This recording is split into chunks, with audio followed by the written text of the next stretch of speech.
कहते हैं श्मशान की राख में सिर्फ जलने की गंध नहीं होती, उसमें छुपे होते अधूरे किस्से, और अगर कोई उस राख को घर ले आए तो वो सिर्फ राख नहीं, एक श्राप बन जाती है। राहुल जवान एक जिद्दी लड़का था।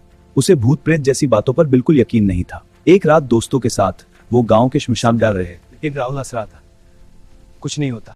अचानक राहुल की नजर एक अजली चिता पर पड़ी। उसने मजाक में थोड़ी राख उठाई और अपने बैग में रख ली, लेकिन राहुल हंसते हुए घर चला गया। उस रात राहुल को नींद नहीं आई।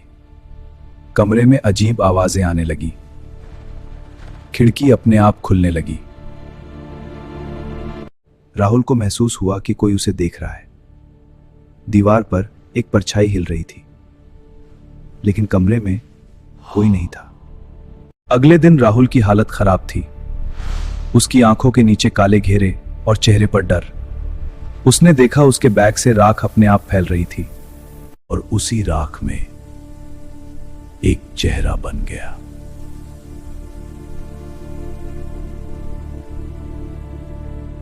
वो औरत जिसकी चिता से राहुल ने राख उठाई थी, उसकी आत्मा अब राहुल के पीछे थी।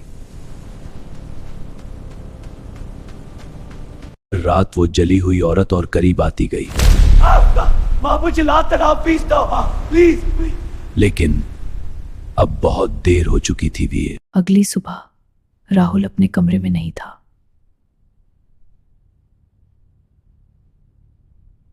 बस जमीन पर थोड़ी सी राख पड़ी थी, और दीवार पर लिखा था, श्मशान की चीजें श्मशान में ही रहने दो थी।